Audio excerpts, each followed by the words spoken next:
ದೇಶದ ಎಲ್ಲೆಡೆ 75ನೇ ಗಣರಾಜ್ಯೋತ್ಸವದ ಸಂಭ್ರಮ ಜೋರಾಗಿದ್ದು, ಇದೇ ವೇಳೆ ಅಂಕೋಲಾ ತಾಲೂಕಿನ ಪಟ್ಟಣ ಹಾಗೂ ಗ್ರಾಮಾಂತರ ಭಾಗಗಳಲ್ಲಿಯೂ ಪ್ರಜಾರಾಜ್ಯೋತ್ಸವವನ್ನು ಸಂಭ್ರಮದಿಂದ ಆಚರಿಸಲಾಯಿತು. ವಿವಿಧ ಇಲಾಖೆಗಳು ಹಾಗೂ ಸಂಘ ಸಂಸ್ಥೆಗಳು ಮತ್ತಿತರೆಡೆ ಸಂಬಂಧಿತ ಅಧಿಕಾರಿಗಳು, ಮುಖ್ಯಸ್ಥರು, ಸ್ಥಳೀಯ ಜನಪ್ರತಿನಿಧಿಗಳು ಮತ್ತಿತರ ಗಣ್ಯರು ಧ್ವಜಾರೋಹಣ ನಡೆಸಿದರು.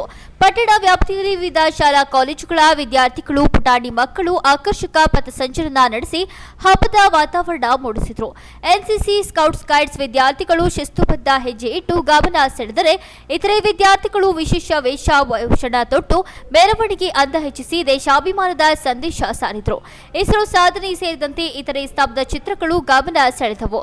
ಪುರಸಭೆ ಹಾಗೂ ಪಟ್ಟಣದ ಸಮಾಜ ಮಂದಿರದ ಎದುರು ಸ್ಥಳೀಯ ಸಂಸ್ಥೆಯ ಅಧ್ಯಕ್ಷರು ಸಾರ್ವಜನಿಕರ ಧ್ವಜಾರೋಹಣ ನೆರವೇರಿಸುವ ಸಂಪ್ರದಾಯವಿತ್ತಾದರೂ ಪುರಸಭೆಯ 2ನೇ ಅವಧಿಗೆ ಈವರೆಗೂ ಅಧ್ಯಕ್ಷ, ಉಪಾಧ್ಯಕ್ಷ ಆಯ್ಕೆ ಪ್ರಕ್ರಿಯೆ ನಡೆಯುವುದರಿಂದ ಆಡಳಿತ ಅಧಿಕಾರಿ ಎಸಿ ಅನುಪಸ್ಥಿತಿಯಲ್ಲಿ ಪುರಸಭೆಯ ಮುಖ್ಯಾಧಿಕಾರಿ ಎಂಆರ್ ಸ್ವಾಮಿ ಧ್ವಜಾರೋಹಣ ನೆರವೇರಿಸಿ ಮಾತನಾಡಿದರು. ಸ್ವಾತಂತ್ರ್ಯ ಸಂಗ್ರಾಮ ಸ್ಮಾರಕ ಭವನದ ಆವರಣದಲ್ಲಿ ಗಾಂಧಿ ಪ್ರತಿಮೆ ಮತ್ತು ಸ್ವಾತಂತ್ರ್ಯ ಯೋಧರ ಪ್ರತಿಮೆಗೆ ತಹಶೀಲ್ದಾರ್ ಅನಂತಶಂಕರ್ ಮಾಲಾರ್ಪಣೆ ಮಾಡಿ ಗೌರವ ಸೂಚಿಸಿದರು. ಪೊಲೀಸ್ ಹಾಗೂ ಭಾರತ ಸೇವಾದಳದ ಪರವಾಗಿ ಗೌರವ ಸೂಚಿಸಲಾಯಿತು. ಸ್ವರ್ಣಧ್ವಜ ಸ್ತಂಭದಲ್ಲಿ ರಾಷ್ಟ್ರಧ್ವಜಾರೋಹಣ ನಡೆಸಿ ಮಾತನಾಡಿದ ತಹಶೀಲ್ದಾರ್ ಅವರು ಅಂಕೋಲದ ಇತಿಹಾಸ ಹಿರಿಮೆ ಸ್ಮರಿಸಿದರು.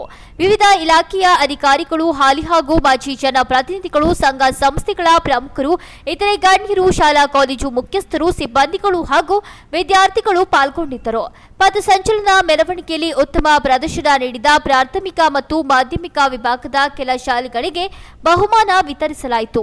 ಕಳೆದ ವರ್ಷ ಇದೇ ದಿನ ರಾಷ್ಟ್ರ ರಾಜಧಾನಿ ದೆಹಲಿಯಲ್ಲಿ ನಡೆದ ಪಥಸಂಚಲನ ಮೆರವಣಿಗೆಯಲ್ಲಿ ಕರ್ನಾಟಕ ರಾಜ್ಯವನ್ನು ಪ್ರತಿನಿಧಿಸಿ ಅಂಕೋಲದ ಹೊನ್ನಳ್ಳಿಯ ವೃಕ್ಷಮಾತೆ ತುಳಸಿಗೌಡ, ತುಮಕೂರಿನ ಗುಬ್ಬಿಯ ಸಾಲುಮರದ ತಿಮ್ಮಕ್ಕ, ಪಾವಗಡದ ಸುಲಗಿತ್ತಿ ನರಸಮ್ಮ ಈ ಮೂವರು ಮಾತೆಯರ ಮಾದರಿಯಲ್ಲಿ ಸ್ತಬ್ಧಚಿತ್ರ ಪ್ರದರ್ಶನವು ಕಂಡುಬಂತು. ತಾಲೂಕಿನ ಗ್ರಾಮಾಂತರ ಭಾಗಗಳಲ್ಲಿಯೂ ಅನೇಕ ಕಡೆ ಗಣರಾಜ್ಯೋತ್ಸವ ದಿನಾಚರಣೆ ಆಚರಿಸಲಾಯಿತು.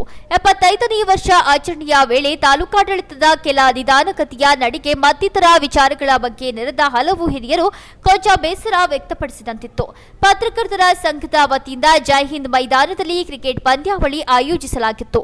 ಸ್ಮಾರಕ ಭವನ ಸೇರಿದಂತೆ ಇತರೆಡೆ ಬೇರೆ ಬೇರೆ ಸಂಘಟನೆಗಳು ನೇತೃತ್ವದಲ್ಲಿ ಸಾಂಸ್ಕೃತಿಕ ಕಾರ್ಯಕ್ರಮ ನಡೆಯಿತು. ಸ್ವಾತಂತ್ರ್ಯ ಸಂಗ್ರಾಮ ಇತಿಹಾಸದಲ್ಲಿ ತನ್ನದೇ ಆದ ವಿಶೇಷ ಕೊಡುಗೆ ನೀಡಿ ಕರ್ನಾಟಕದ ಬಾರ್ಡೋಲಿ ಎಂದು ಅಂಕೋಲಾ ಖ್ಯಾತವಾಗಿದೆ.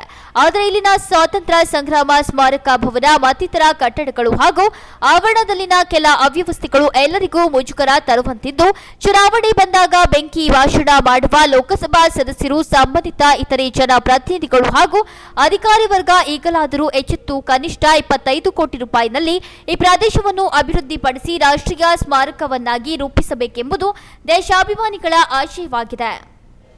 ಕೇಂದ್ರ ಪ್ಲಸ್ ನ್ಯೂಸ್, ಅಂಕೋಲಾ.